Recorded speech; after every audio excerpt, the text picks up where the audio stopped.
Tonight, we will lie very still and float back to a time when illness was explained by the stars, when bleeding was a cure, and when a little moldy bread might just save your life. This is the story of medieval medicine, a tale of humors, herbs, and hope, of monasteries and barber-surgeons, of saints and leeches. Let us begin. To understand medieval medicine, you must first forget almost everything you know about biology. In the year 1250, there were no microscopes, no germs, no antibiotics.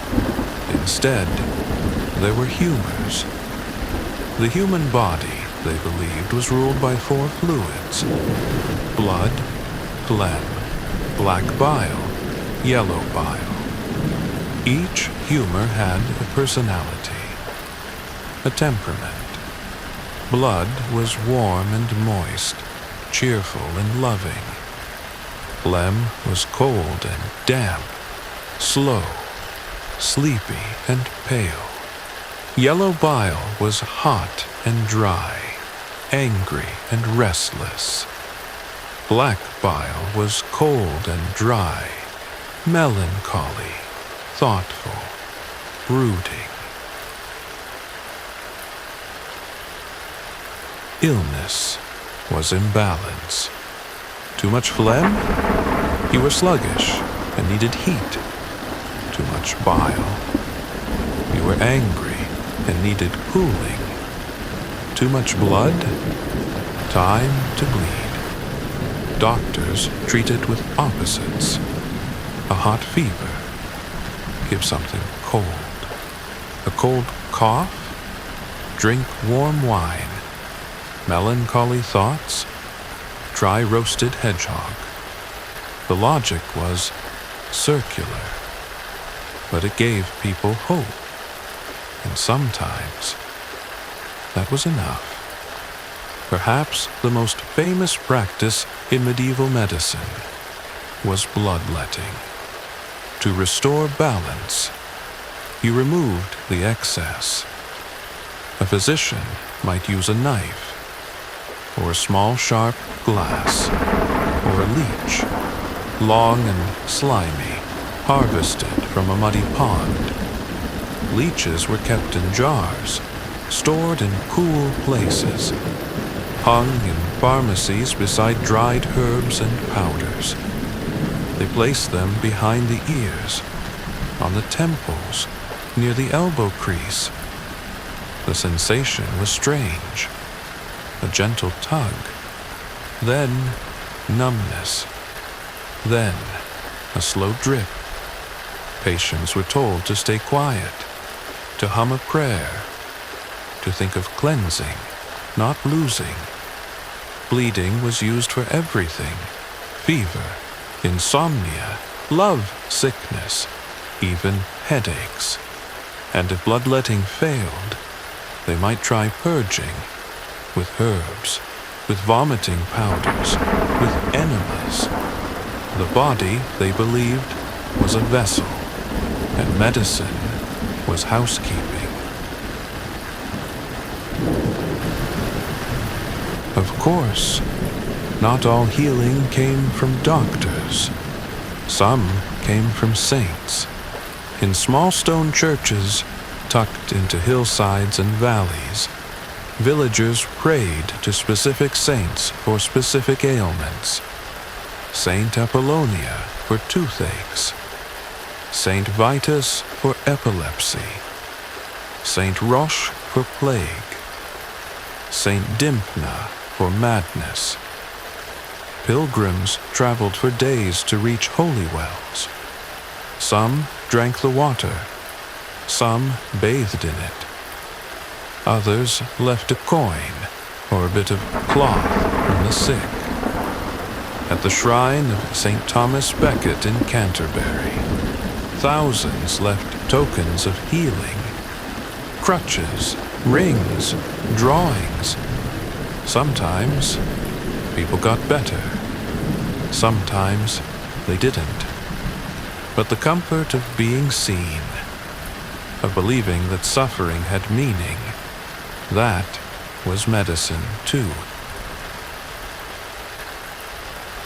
In cold stone cloisters, monks preserved knowledge.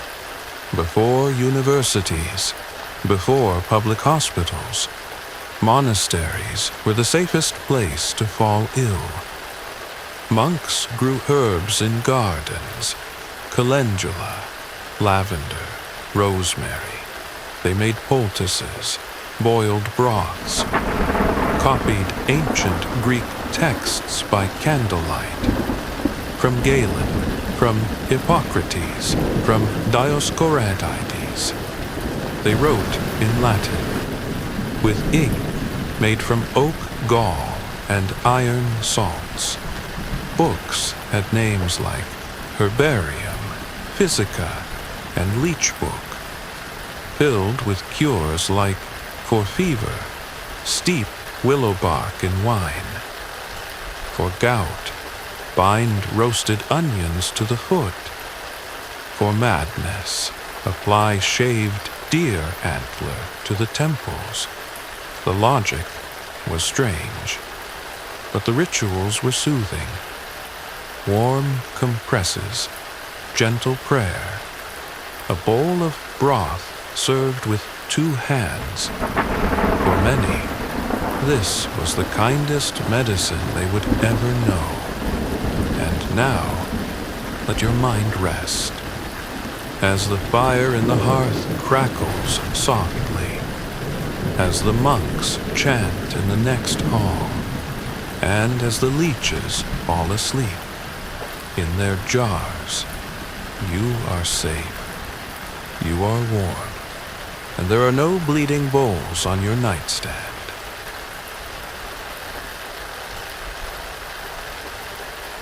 In the mid-14th century, the world changed. A ship docked in Messina, Sicily, carrying grain and rats, and within those rats, fleas, and inside those fleas, a tiny bacterium, Yersinia pestis. They called it the Black Death, and it swept through Europe like a shadow. By 1353, nearly a third of the continent was gone.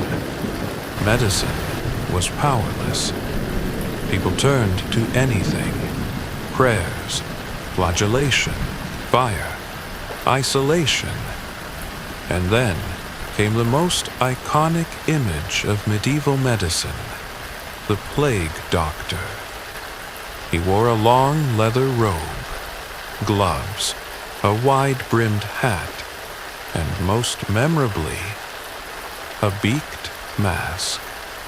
The beak was stuffed with herbs and vinegar-soaked rags, rosemary, camphor, mint. The belief? The sweet smells would keep away the miasma. The bad air thought to spread disease. Some carried canes to lift blankets, to prod patients, to measure distance. They didn't cure. They counted, recorded deaths, wrote notes, and then vanished again into the smoke. No one liked to see them coming.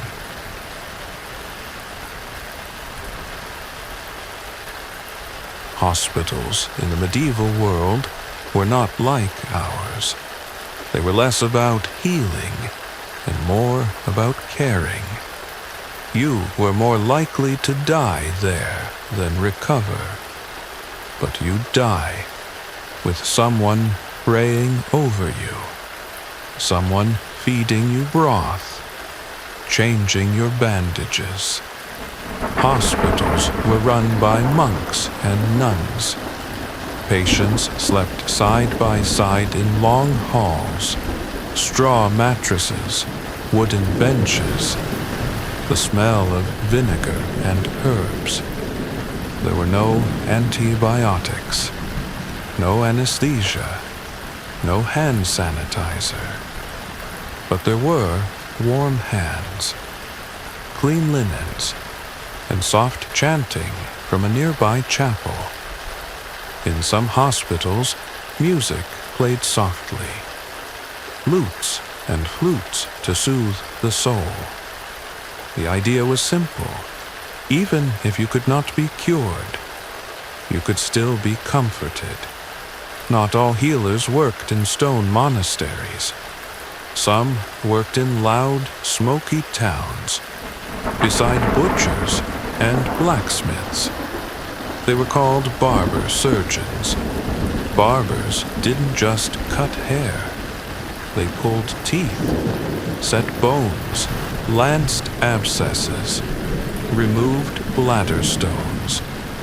Their symbol, the red and white striped pole, comes from bloodied cloths hung to dry after a good day's bleeding.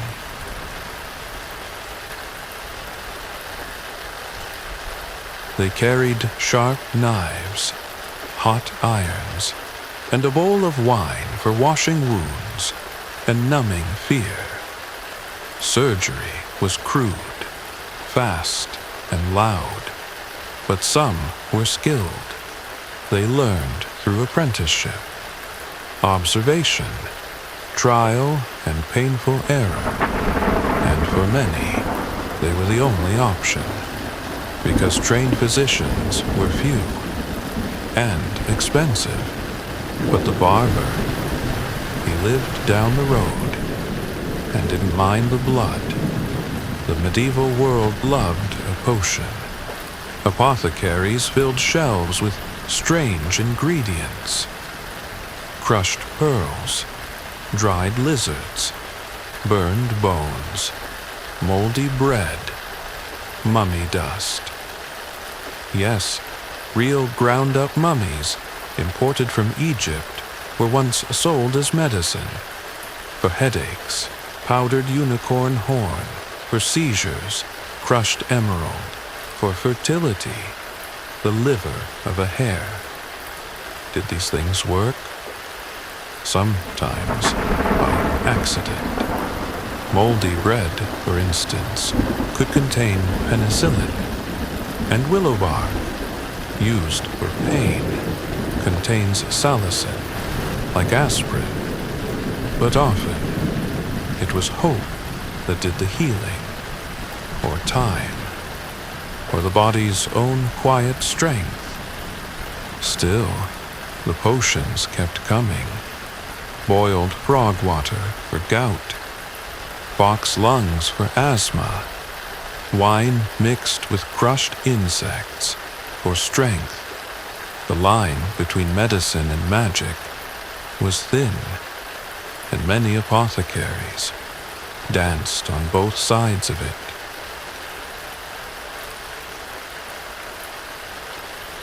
When you fell ill in the 1300s, your doctor might first consult the stars. Each zodiac sign ruled a part of the body. Aries, the head; Taurus, the throat; Gemini, the arms; Cancer, the chest; Leo, the heart; Virgo, the abdomen; Libra, the kidneys; Scorpio, the reproductive organs; Sagittarius, the thighs; Capricorn, the knees; Aquarius, the shins; Pisces, the feet. The physician would cast your horoscope, note the position of Mars, the angle of Saturn, and decide whether to bleed you. Some even refused surgery unless the moon was in a favorable house. To us, it seems distant, but to them, the heavens were a mirror. And if the stars could guide ships at sea, why not the body? It was less about certainty and more about rhythm, ritual, order, a universe that made sense, even if the body didn't. Now, as your breath slows, and the stars above begin to turn unseen, let the herbs rest in their jars. Let the barber clean his blade. Let the leech curl back into sleep. There is peace in old remedies, and strange comfort in old cures, and cures, and quiet reflection. Not all medicine came from monks or barbers. Some came from the oldest source of all, the villagers, in quiet cottages with thatched roofs, among drying herbs and carved wooden spoons, lived cunning women, wise men, herbal mothers, and granny healers. They were the keepers of local lore, of moss poultices, of bone-setting tricks, of honey salves. Their cures weren't written in books. They were passed down over bread, over tears, over births and deaths. For colic, they might rub a baby's belly with warm goose fat. For fever, place thyme and lavender under the pillow. For protection, stitch a clove of garlic into your shirt. They made charms with ribbon, burned rosemary to cleanse the air, whispered blessings into ale. And yes, sometimes they were feared, accused, watched. But for many, they were trusted more than any doctor, because they came with soft hands, a warm hearth, and a prayer whispered in the native tongue.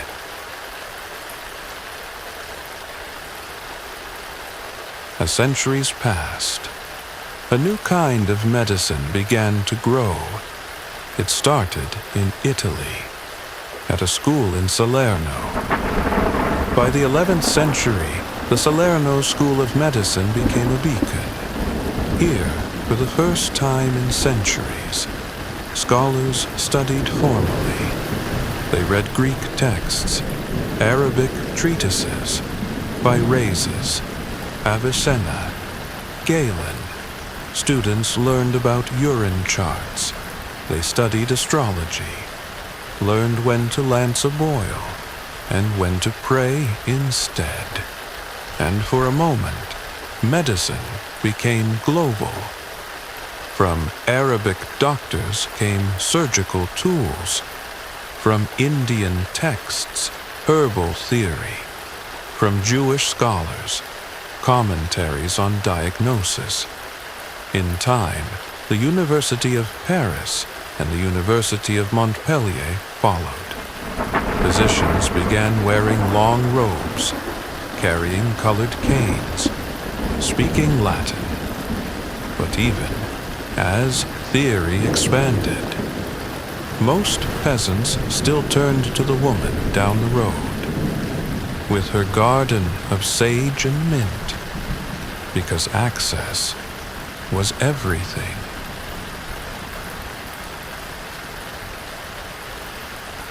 The senses were central to medieval healing. Smells could cleanse the soul. Sound could ease pain. Touch could banish bad spirits. In many hospitals, basil and hyssop were burned to sweeten the air, to keep bad vapors away. If someone was unconscious, they waved vinegar under the nose, or held a burnt feather to the lips. Music was medicine, too. Harpists were sometimes hired to play for the sick. Drums were banned, too aggressive. But the soft notes of a flute were thought to ease coughing. And then there were superstitions. Never treat a fever on a Sunday. Never clip a sick man's nails. Don't place your shoes above your head. or the illness will rise. Bury your urine under the full moon for strength. Strange, perhaps, but superstition filled the gaps where science had not yet stepped, and sometimes faith was the stronger medicine. And when healing failed, there were rituals for that too. A clean sheet, a candle, a whispered confession. Death was not hidden. It came slowly, with dignity. The sick were not rushed away. They were surrounded by family, given warm wine, a kiss on the forehead, a hand to hold. They were read the Ars Moriendi, the art of dying. It reminded the dying that fear was normal, that hope was eternal, that even in pain there was purpose. Doctors stepped back, priests stepped forward. The body was surrendering, but the soul was rising. Eventually, the age of medieval medicine faded, replaced by microscopes, vaccines, surgeons in white coats. But echoes remain. We still use herbs, still hum songs when afraid, still hold hands at bedsides, still whisper prayers in waiting rooms. And yes, we still use leeches. In some surgeries, their anticoagulant saliva is vital. The old ways never disappear. They simply soften, drift, sleep, like a wise woman in the woods, or a monk stirring broth at dawn, or a child wrapped in garlic and faith.